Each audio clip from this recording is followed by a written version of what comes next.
ajuda até mais. Isso. Amém? Salmo 133. Como é bom e agradável quando os irmãos vivem em união. Pois a união é preciosa como o óleo da unção, que era derramado sobre a cabeça de Arão e descia por sua barba até a bainha de suas vestes. É revigorante como o orvalho do monte Hermon, que desce sobre os montes de Sião. Ali o Senhor pronuncia sua bênção e dá vida para sempre. Amém. Amém? Que tremendo. Vamos lá em Efésios 4, 1:6. 1 ao 6. Glória a Deus. Aleluia.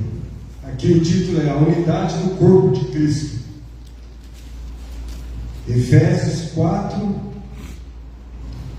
Vamos lá. Como prisioneiros do Senhor, rogo-lhes que vivam de maneira digna da vocação que receberam. Sejam completamente humildes e dóceis, e sejam pacientes, suportando uns aos outros com amor. Façam todo o esforço para conservar a unidade do Espírito pelo vínculo da paz. Há um só corpo e um só Espírito. Assim como a esperança para a qual vocês foram chamados é uma só. Há um só Senhor, uma só fé, um só batismo, um só Deus e Pai de todos, que é sobre todos, por meio de todos e em todos. Amém? Amém. Glória. Forte, né? Então, o Gilson já estava dando a introdução da minha palavra, falando da uva, da unidade. Vamos lá então a batata. Tem que trocar, né? Então, meus filhos, vamos entender a unidade. Se eu tenho uma batata, ela é o quê? Uma unidade. Ok? Tenho 10 batatas e coloco todas dentro de uma vasilha. Não tem nenhuma aqui, mas coloco todas dentro de uma vasilha. Fica uma tocando na outra. Ali acontece uma união. Certo?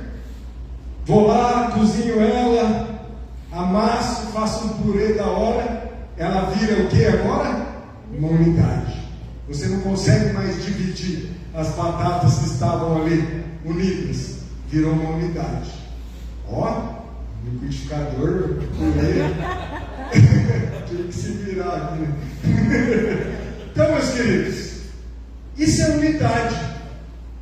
Ah, mas vai juntar todo mundo aqui batendo no liquidificador, fazendo purê? Não é bem assim, meus queridos. Nós vivemos em união aqui, como irmãos, mas de um só corpo, um só Espírito. Amém. Um só Deus. Glória a Deus. Isso é unidade.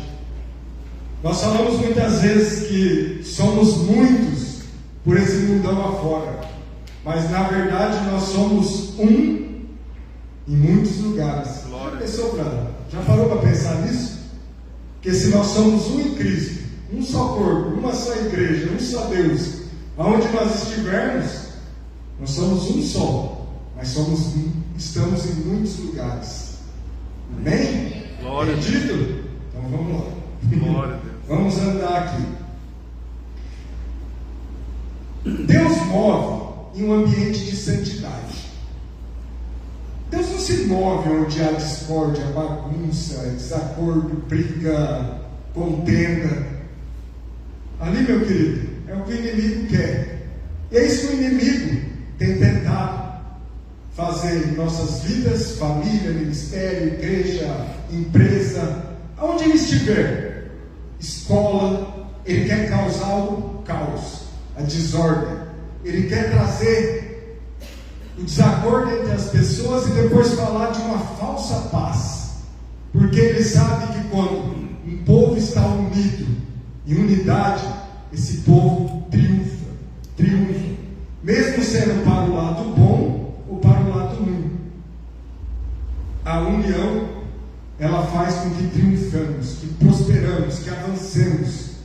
A gente viu por esses dias aí, o ano passado teve política, eleição e tal. Então você viu ali a divisão, dois lados, mas tinha a união de um lado e um outro lado meio bagunçado. Você vê que deu bagunça. E assim acontece em todos os lugares, que o inimigo consegue pôr a mãozinha dele para causar o caos.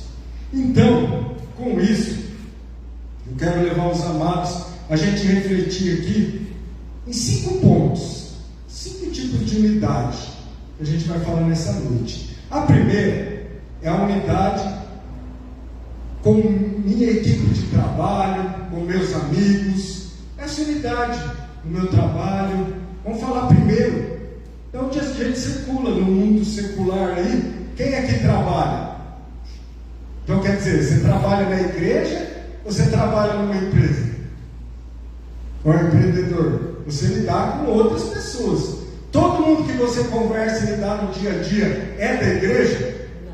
Não. Então, meu querido, tem que ter ali também uma unidade naquele lugar. Já pensou no barco? Está todo mundo, tem que remar para lá, e um lado está remando para lá e o outro para cá. Começa a girar, não sai do lugar, certo? Então, vamos ver aqui uma passagem tremenda que está em Gênesis 11. Eu tenho o costume de usar bastante versículo, então se você quiser ficar com a Bíblia aí, você vai andar nela. Gênesis 11, do 5 ao 7, vai falar ali da Torre de Babel. Olha que interessante o que diz na palavra. O Senhor desceu para ver a cidade e a torre que os homens estavam construindo. E disse o Senhor: eles são um só povo e falam uma só língua. E começaram a construir isso. Em breve nada poderá impedir o que planejam fazer. Venham, desçamos e confundamos a língua que falam, para que não entendam mais uns aos outros. Olha que interessante. Aqui está falando de um caso, de uma união que estava construindo algo que não era bom aos olhos de Deus, mas eles estavam unidos em um só propósito. E Deus olhou aqui e falou: olha, o povo está em um só propósito, eles vão conseguir o que eles estão almejando. Vamos descer lá. E aí o que fez? Bagunçou as línguas ali, colocou várias línguas. E o que começou a acontecer? Discórdia. Ninguém se entendia mais. Ninguém falava a mesma língua. Aí começou o quê? Aqui está o ponto-chave dessa noite. Não tinha mais concordância. Nós vamos falar sobre concordância. Não tem como ter concordância se não tem união. Entenderam? Se você está em união, há concordância. Aqui a gente vê uma equipe de trabalho de construtores que iriam construir uma torre para chegar até o céu. Eles estavam num só propósito: construir aquela torre. E eles iam conseguir. Amém? Amém. Vamos para um outro ponto aqui. 2. Unidade no casamento e na família. Aqui é forte, meu querido. Mateus 18, o 19. É bem conhecido, mas eu vou ler ele aqui. É muito conhecido. 18, versículo 19. O que nos diz a palavra? Oh, Jesus, está do outro lado. Vamos ler do 18. Do 18 e 19. Digo-lhes a verdade: tudo que vocês ligarem na terra terá sido ligado no céu, e tudo que vocês desligarem na terra terá sido desligado no céu. Também lhes digo que se 2 de vocês concordarem na terra em qualquer assunto sobre a qual pedirem, isso lhes será feito por meu Pai que estás no céu. Amém. Meu irmão, eu casei, vai ser bênção. Aí vai passando o tempo, em vez de ser bênção, começa a virar inimigos. Acontece, a gente vê muito isso. ainda mais em nossos dias. Estava namorando, benzinho daqui, o Cláudio Duarte até zoa do tamanho dos bichos, né? Que vai crescendo, vai passando, minha gatinha, não sei o que e tal, depois meu hipopótamo, e vai crescendo os bichos e tal. Mas, meus queridos, imagina, você foi criado em uma família, de um jeito, lá sua mãe brigava com você, se o chinelo ficava na entrada da porta, se jogava a toalha em cima da cama, se deixava o guarda-roupa bagunçado, se pendurava algumas coisas lá no box do banheiro, não levava para o cesto para lavar, e sua mãe brigava com você, então não podia ver aquilo, você já corria, arrumava e tal. Só que aí você se une a outra pessoa, que na casa dela todo mundo faz isso e ninguém liga. Aí o que acontece?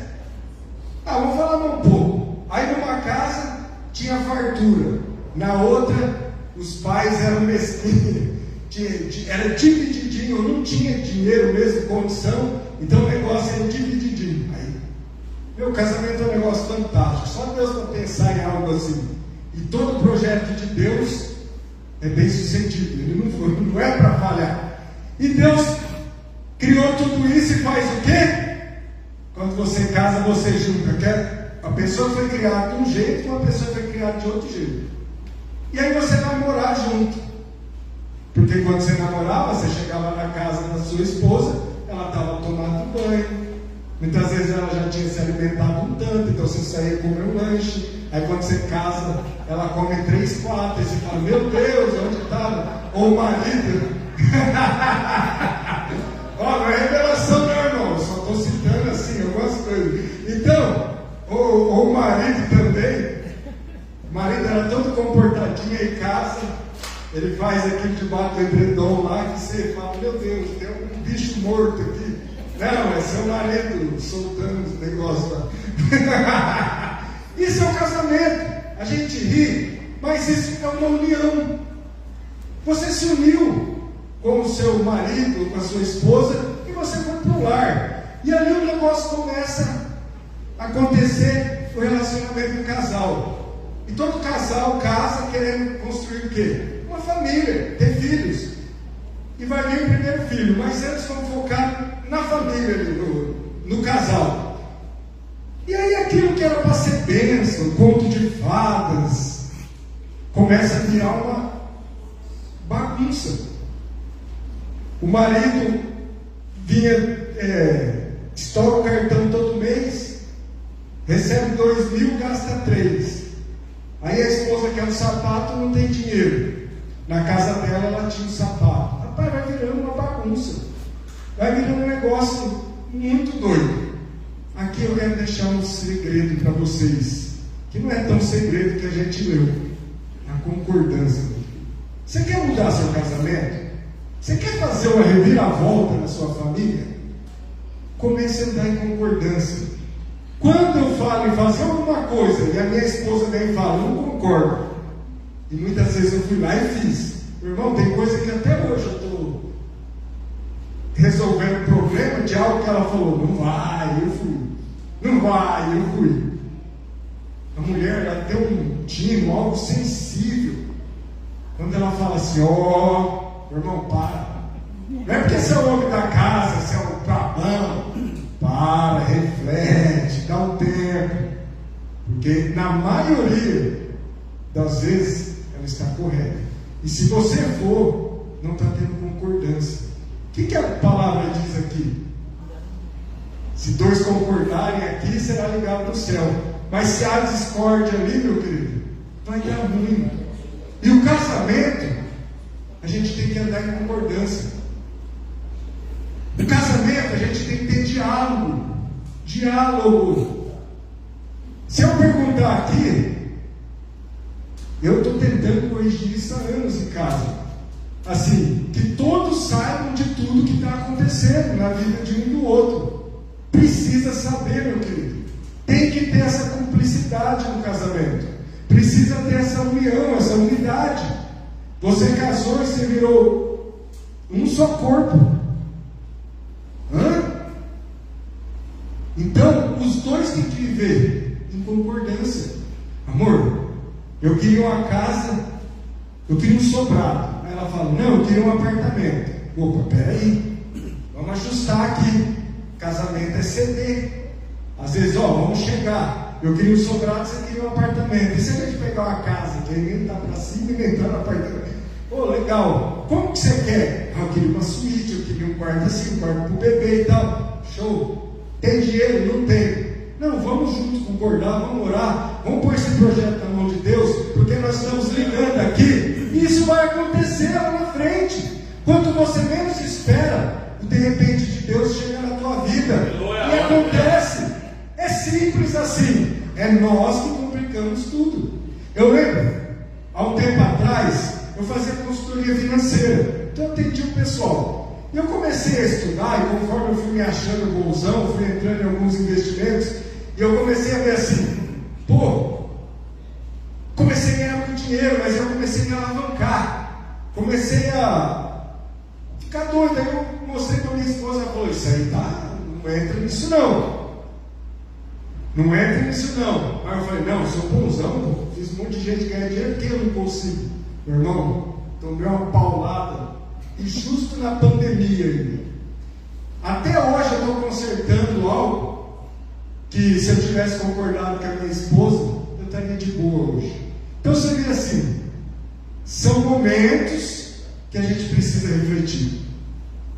Amém? Amém. Agora eu vou para a família. Falamos do casamento, o casal. Vamos viver em concordância aí, galera? Amém? Tá difícil o negócio lá, casal? Tô vendo. Acho que essa palavra hoje era para os casal. Tô vendo um monte de casal aqui, ó. Só os dois ainda, ó. Nem filho, né? Legal. Concordância. Começa a pensar em concordância. Começa. Ora em concordância. É difícil orar com a esposa, o esposo, não é? Por quê? Tem coisa que a gente quer pedir para Deus e nós somos egoístas. Se eu quero uma Ferrari, eu não vou orar com a minha esposa. Eu vou lá, pai, me dá uma Ferrari aí, pai. Porque se eu falar, minha esposa, tá doido. Está muito distante. Aí, nós somos egoístas. Mas quando oramos dois juntos, a gente começa a viver a realidade. Começa a contar aquele negócio gostoso de sonhar. E aí chegou a família. Glória! Primeiro filho, chegou o primeiro filho. Aí, meu querido, a união daqueles dois vai começar a ser o ensino para aquela criança. Aí entra algo muito importante. Você vai querer que o seu filho seja uma cópia de você, daquele sem concordância lá? Não, né? Você não quer, né? Sempre a gente quer o melhor para os nossos filhos, mas a gente não percebe e a gente acaba fazendo o pior. Eu orei por muito tempo, papai, livra meus filhos do homem mau. Aí um dia eu estava numa palestra, e essa palestra foi um soco no estômago, falou assim: ei pai, você tem sido o homem mau. Aí eu falei, como assim? Você tem limitado o seu filho. Porque o seu filho, quando ele nasce uma folha dessa aqui, em branco. E quem vai começar a escrever nela? Os pais que vão dar a direção. Aí o seu filho, eu estou passando por um processo com minha esposa, onde a gente levou o meu filho menor diagnosticado com TDAH, mas TDAH mesmo. Ele nasceu, já foi direto para UTI, porque era muito acelerado. Ficou um dia lá e saiu e falou: olha, não tem nada. E ele é acelerado até hoje, com 6 para 7 anos. Todo dia escola. Pai, seu filho não para, não quer fazer exercício. Mãe, todo dia. Aí eu sou crente, meu filho é saudável, estão querendo pôr doença no meu filho. E eu não aceitei durante um período. E aquilo começou a gerar desacordo em casa, entre a família. O filho mais velho começou a ver que a gente estava brincando, virou uma confusão em casa. resolvemos levar no médico. Diagnosticou tal, aí começou a testar os remédios, porque não é um remédio só, são vários. Então vai testar. Tem um que deixa ele muito lento, tem um que vai dar muita fome, tem um que deixa sem fome. Então você vai alinhando até que chega um que você vai ver, é uma criança normal, é muito inteligente. O TDAH, por exemplo, eu estou pregando aqui, quem está aí, ele está olhando lá, ele está pensando na bola, está não sei o que, ele não foca em nada. Ele só vai focar em algo que traz muita, assim, vai levar ele muita atenção naquilo, ele vai focar em uma coisa só. Por exemplo, figurinha. Está tudo acontecendo aqui, ele focou na figurinha. Meu irmão, você esquece do resto. Ele vai ficar só na figurinha o dia inteiro.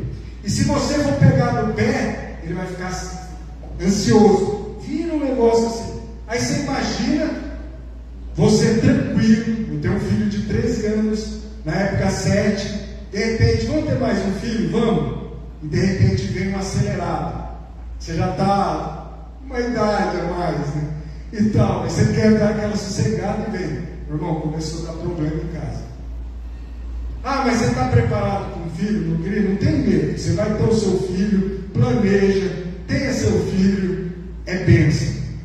Mas você precisa correr atrás para colocar ele na direção, porque senão vai trazer problema. E tem casais que estavam bem, chega o filho, separa. E muitas vezes, durante a gestação, quando ele é pequeno, e a gente vê muitos filhos aí sem pai e sem mãe, jogado de um lado para o outro.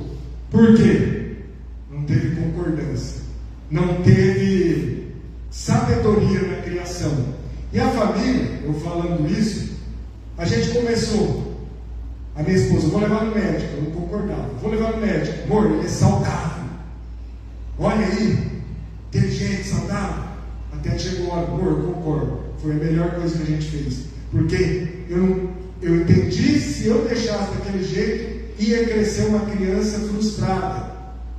E depois eu fui estudar que a maioria dos drogados, alcoólatras, e tantas outras coisas por aí, que você não quer para o seu filho, a maioria da porcentagem são filhos com TDAH. Aí eu falei, não posso, eu tenho que dar atenção para o meu filho. Amém? Amém. Então, meu querido, você precisa da união, da unidade no seu casamento, na sua família, conversar. Ah, mas minha família não tem nada disso. Como que está o diálogo? Como está a união? Você tem almoçado junto com seus filhos, pelo menos num domingo, num sábado? Tem tido união, unidade da família? Você tem parado para pelo menos ler uma historinha da Bíblia com ele? Jogar uma figurinha? Meu filho fica o dia inteiro, pai, bafão, pai, bafão. Aí eu falo para ele, vai escovar o dente. Ele, não é isso, pai, é figurinha. E fica lá o dia inteiro. Aí eu olho ele dando aquelas pancadas assim, eu falo, meu Deus, mas você tem que ir lá. Vamos jogar videogame, eu falo, meu Deus, agora que eu quero dormir, que eu não aguento trabalhar o dia inteiro, mas você tem que estar lá. Você tem que dar atenção, porque você imagina, você é o herói do seu filho, o pai, a mãe é a heroína, as pessoas que dão amor, que amam, que é o alicerce, a base. Aí a hora que ele, o dia inteiro, meu pai daqui a pouco chega de trabalho, meu pai daqui a pouco chega de trabalho, aí o pai chega emburrado, bravo, gritando, brigando, e joga o filho do lado. Vai dar problema. Vai trazer o quê? Desunião. E o inimigo vai falar o quê? Estou vencendo mais um ar que eu venci. Vamos para a próxima. Esse aqui bateu muito já, né? Vamos para outro. Mas isso é um alerta. E vocês, se vocês me verem daqui a um tempo que vocês andarem em concordância, me falam, o meu casamento mudou, o meu relacionamento mudou. E eu quero ouvir de você, porque isso é real. Deus move assim. Glória a Deus. Deus move um ambiente de união, de santidade. Terceiro ponto: união com a visão e o chamado de minha igreja. Ei, você que frequenta aqui, nós tem alguns da sede, frequentamos a sede. A igreja tem uma visão A igreja tem um chamado, avivamento tem um chamado de oração pelo Brasil, muito trabalho. Aí você vem para cá, você não quer orar, você não quer trabalhar. Você está na igreja errada.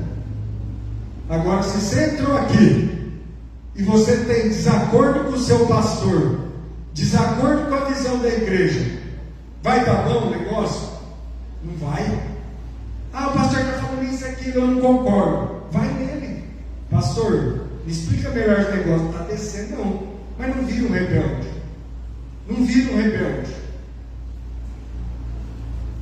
Aí você está olhando para mim e falando, rapaz, esse cara é santarrão. Não, tem coisa que eu discordo.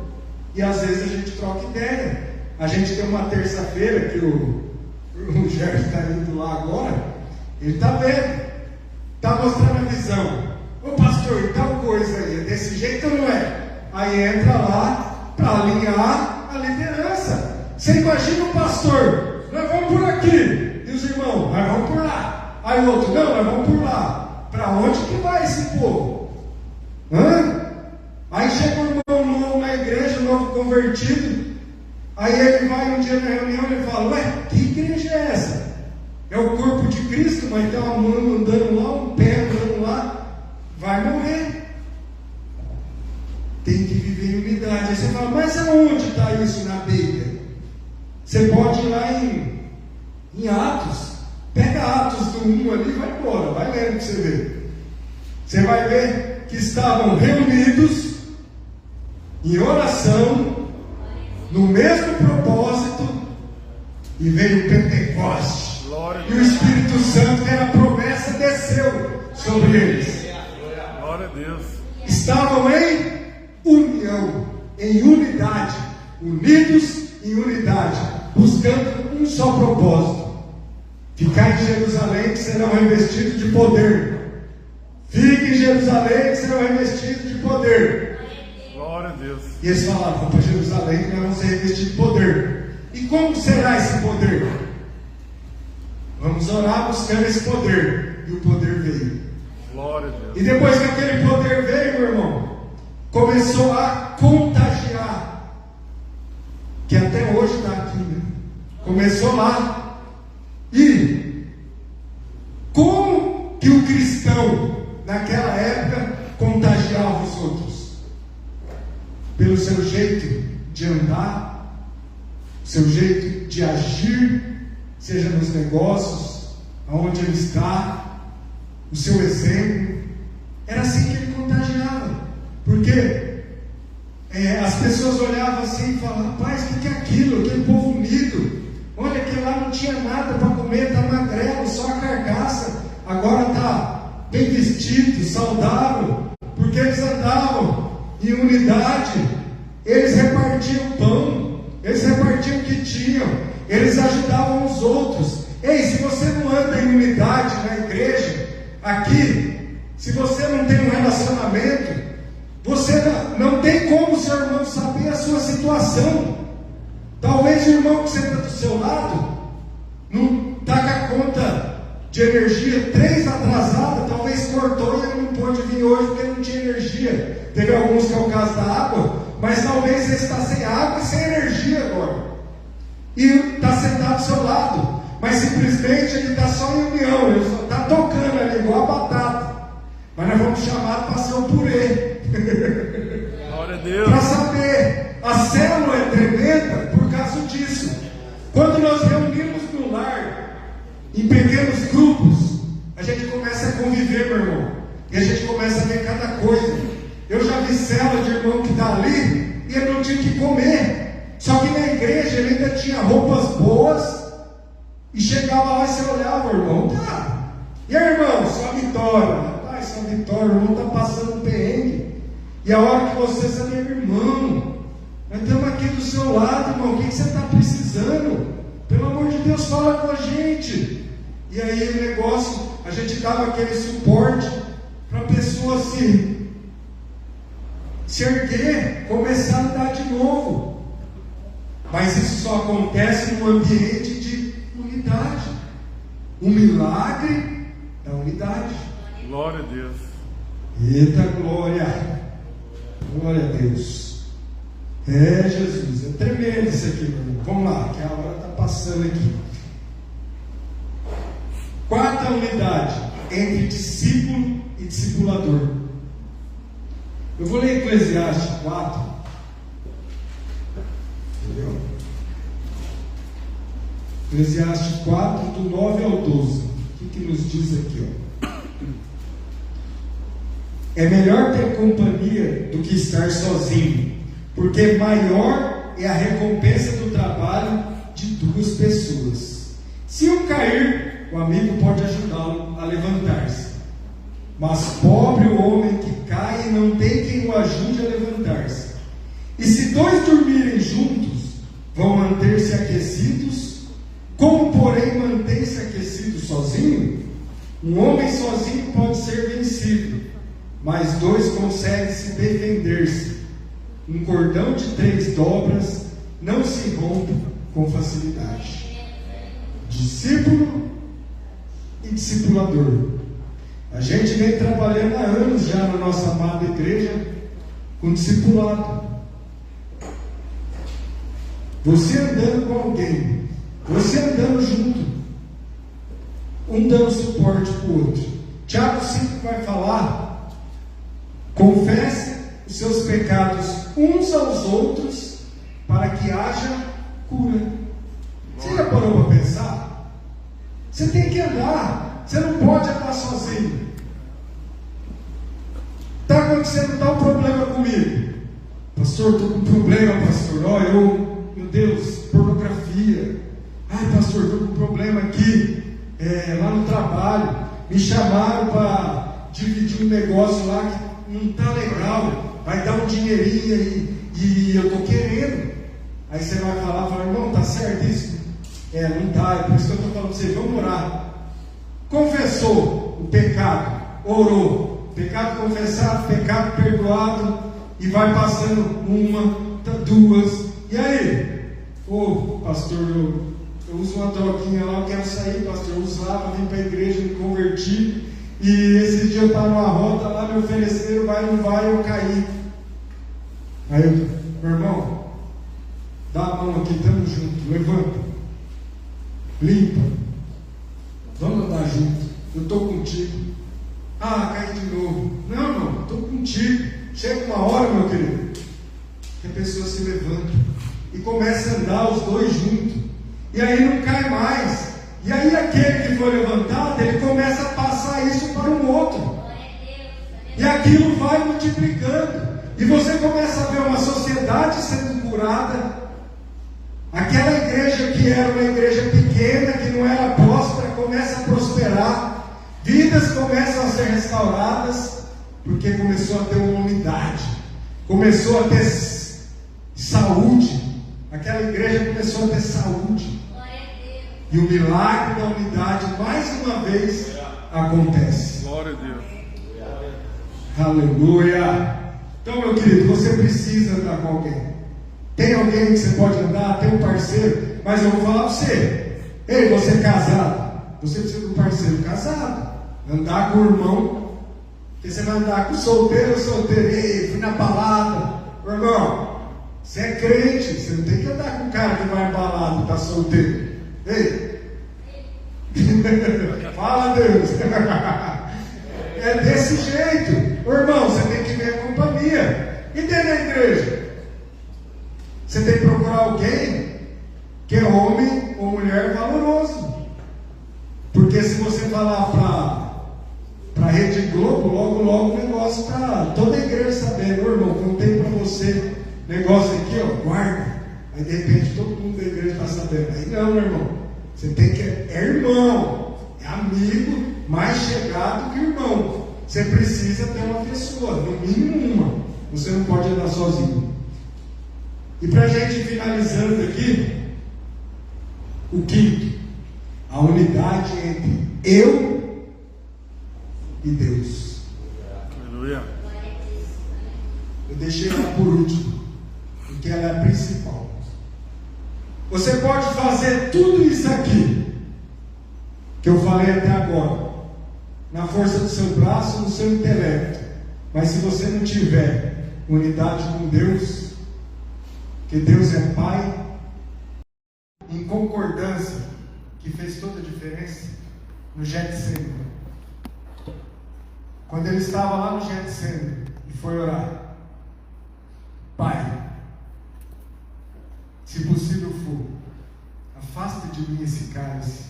Pai, está pesado, não está fácil, o negócio está complicado, está coxando, eu não estou aguentando, estou suando sangue, não está dando, eu vou explodir. Pai, se possível for, afasta. Mas, se essa é a vontade, eu estou na concordância, porque eu desci aqui para salvar eu e você, e vamos para cima.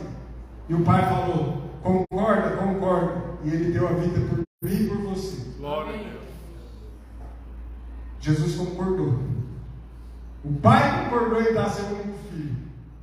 E depois de tudo isso, aí Jesus aconteceu tudo, Jesus ressuscitou e tal, e falou: e agora eu vou mandar meu Espírito lá. E aí, Espírito, você concorda? Concordo. Deixa comigo, que eu vou andar dentro dos homens e mulheres de Deus, que creem na promessa que os irmãos orou lá em Jerusalém, que desceu o Pentecoste e o Espírito Santo veio. Você conhece Jesus? Você andou com Jesus igual os discípulos? Caminhou com Ele? Não, né? Ai, que pena, eu queria andar com Jesus. Se eu provar para você que é possível você conhecer mais de Jesus do que os discípulos que andaram junto com Jesus, você vai dar uma glória a Deus, pelo menos? Amém? Então eu vou provar para você. Jesus, igual eu e você, 24 horas por dia, certo? Ele podia aguentar um dia ou outro, virar a noite orando e tal, sem dormir, mas uma hora ele tinha que descansar, não tinha? Uma hora ele tinha que comer, não tinha? Uma hora ele tinha que tirar um cochilinho, que você vai ver ele no parque lá tirando um cochilinho. Ele tinha que tirar um cochilinho. Então, se você pega 24 horas, vamos pôr lá 8 para ele dormir, que é o que fala mais ou menos, já sobraram aí 16. Quer dizer, você não consegue ter contato com ele 24 horas por dia. Daí, Jesus, nos nossos dias, quase 9 bilhões de pessoas, vamos pôr que 3 bilhões quer conhecer Jesus. Precisa ter uma agenda. Quando que vai atender você? Porque você está no Brasil, você está longe pra caramba. E você pode chegar lá e ainda dar algum problema, e atrasar ou nem ser atendido, e você ter segundos. Agora, se eu falar para você, Jesus falou assim: e vocês farão coisas maiores. Você fala: como assim? Eu mandarei o Espírito Santo, Glória a Deus. o Consolador, o amigo. E meu querido, ele é 24 horas por dia ligado. O Espírito Santo não dorme. O Espírito Santo vive uma unidade 24 horas por dia dentro de mim e dentro de você. Eu queria conhecer Jesus. Está aí dentro, meu querido, Espírito Santo. Ei, antes precisava de um sumo sacerdote entrar no Santo dos Santos e todo mundo lá fora esperando o que ia acontecer. Ei, acabou. Jesus já veio, já deu a vida dele por mim e por você. E agora você tem livre acesso. Estou com problema. Está difícil. Estou sem serviço. Estou brigando em casa. Tudo que a gente falou aqui. Ei, liga com o Espírito Santo. Glória a Deus. Jesus me socorre. Está aí o Espírito Santo. Fala com Ele. Tem um diálogo. Vive em unidade. Muda essa vida, sai dessa miséria, não só financeira, entenda a miséria. Você vive na miséria emocional. Você é rei e sacerdote lá na sua casa, e você vive como se fosse um mendigo lá dentro. Ei, você é autoridade, você tem autoridade na sua vida. Você pode chegar lá e determinar na sua casa Ei, eu não aceito isso aqui. Eu não aceito gritaria dentro da minha casa. Eu não aceito confusão. Satanás e seus demônios, se está fazendo arruaça, pega suas coisas e bate em retirada. Essa casa é de Jesus. Glória a Deus. Eu tenho unidade com o Pai, com o Filho e com o Espírito Santo. E começa a decretar na sua casa, na sua vida profissional, sua vida financeira, relacionamento, família.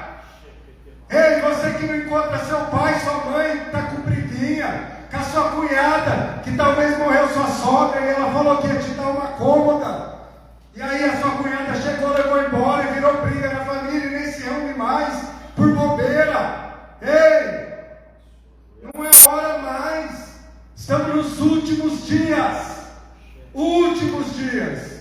Você vai viver brigado por coisas dessa terra. Acabou, meu irmão. Não é hora mais disso.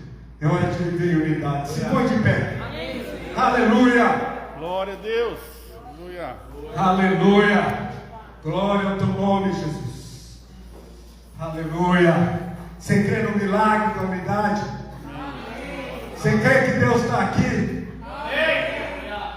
Você crê que depois de hoje vai mudar a sua vida? Amém? Cadê o louvor aqui? Fazer um solinho aí para nós, um louvor. Meu querido, eu quero orar com você. Eu não sei qual é a sua dificuldade, a sua necessidade nesse dia, mas eu quero levantar um momento de oração, uma palavra de oração ao Pai, porque eu creio, meu querido, que a partir da hora que você tiver essa unidade com Deus, com Jesus, a sua vida muda. A minha vida mudou, meu querido. A minha vida mudou. Glória a Deus. E a sua vai mudar também.